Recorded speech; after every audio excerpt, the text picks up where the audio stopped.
Welcome to Strategy Saturday. I'm Charles Carillo, and today we're going to be discussing how to become a Section 8 landlord.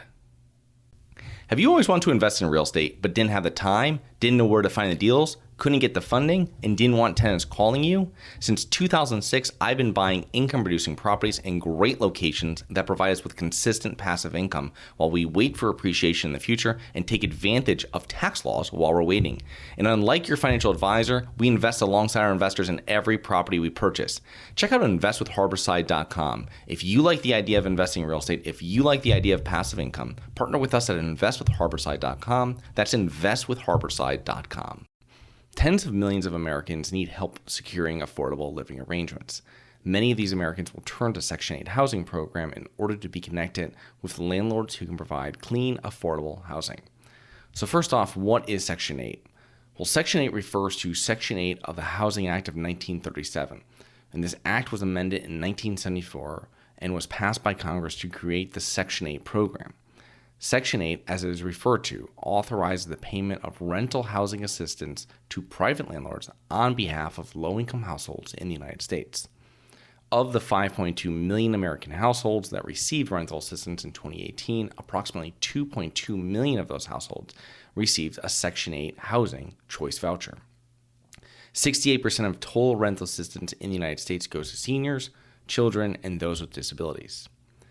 The Housing Choice Voucher Program provides tenant-based rental assistance so as a tenant can move from one unit of at least minimum housing quality to another, and landlords are not required to participate in the voucher program.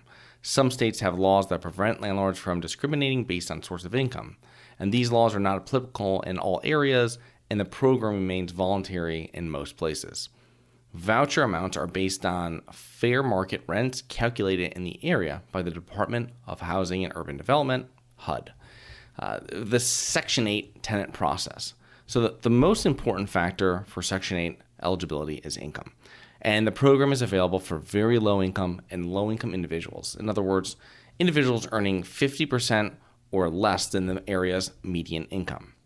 Local public housing agencies, called PHAs, are in charge of screening potential tenants and administrating vouchers to individuals and families.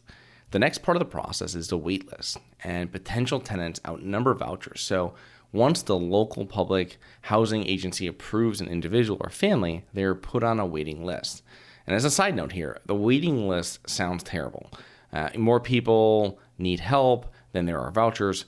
But once a tenant gets a voucher, they do not want to lose it. In other words, they will be more likely to pay their portion of rent on time, respect the property, and respect their fellow tenants in order to not lose that voucher. Once the voucher is handed, the tenants can now start looking for qualified housing.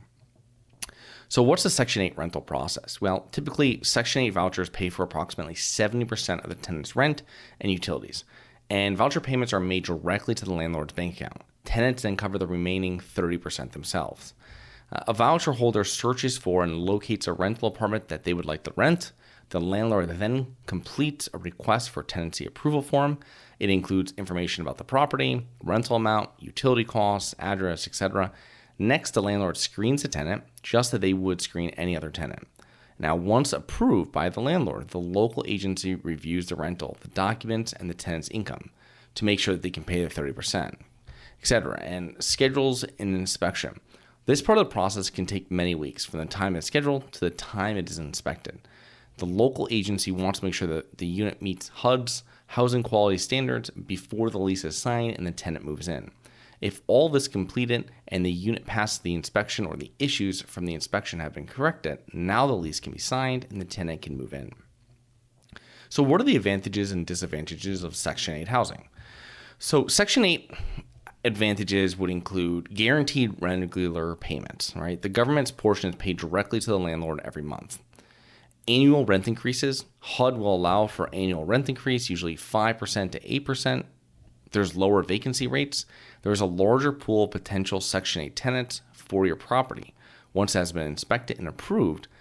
Initially, though, there might be a month or more of vacancy waiting for that inspection to be conducted, but once that's done, now you have a very large pool of potential tenants. Higher rental rates. In general, the rent you will receive from Section 8 tenant will be higher than what you can expect from a regular tenant.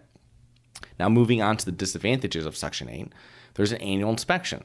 And Section 8 requires an annual inspection, and they will most likely find several issues that will need to be addressed. And this will eat into your profit and decrease the rent payments that you're receiving from the government. So eviction delays. Section 8 tenants are difficult to evict. Section 8 requires additional steps to evict a tenant. I know a Section 8 landlord that had Section 8 eviction take nearly a year to complete. Rental delays. The initial inspection of the lease and the property will take weeks, and then the first rent check after the tenant moves in can take up to 2 months to be received. How to choose quality Section 8 tenants? Well, complete a typical in-depth background check, including checking their credit, criminal history, if they are a sex offender. Check the tenant's income. Where do they work? For how long? They are still paying you every month in most situations, but if the government is paying 100%, I want to see their work history. Recommendations for Section 8 landlords. Is Section 8 right for you and your property? Well, if you own in lower end areas, it might be. If you own in better neighborhoods, it might not be worth it. Thoroughly vet your tenants. Don't be fooled by a governmental agency pre-approving tenants through Section 8. You need to fully vet them yourself. Manage the tenants. Section 8 properties need to be managed by property management companies with extensive Section 8 experience. Like a larger percentage of their units they manage are Section 8. Rules need to be provided to tenants from the beginning, and tenants need to follow them. Next is tenant-proof the units. Section 8 or not, any rental units in low-income areas need to be tenant-proofed. Minimize items that can be broken. Use materials and flooring that is very resistant to wear and tear. If it can be broken, it will be. Now, my experience with Section 8 was very short-lived. 10 plus years ago, I owned a beautiful 3-family property, original hardwood floors, 100 years. It was like 120 years old, and I was like the third or fourth owner. It had these beautiful pocket doors. It was just a great property. And my property manager says that we have a Section 8 person and starts the process with them. And an inspection is scheduled for like 5 weeks out. And after the inspection, the inspector said everything was perfect inside the unit or inside the property, but said that there was flaking paint on the foundation. The bricks were painted around the outside of the property. So I would need to paint this prior to them getting approval and them moving in. The only problem is it's February in Connecticut. You cannot paint outdoors when it's 20 degrees. So after having the unit vacant for almost 2 months, I rented it to a regular tenant that was there for over 5 years. So just remember, if you choose to rent Section 8, you are renting and entering into a voluntary business relationship with the government that you can avoid. But if you own D and C- real estate, it might be a good move. So I hope you enjoyed. Please remember to rate, review, subscribe, submit comments and potential show topics at globalinvestorspodcast.com. Look forward to 2 more episodes next week. See you then.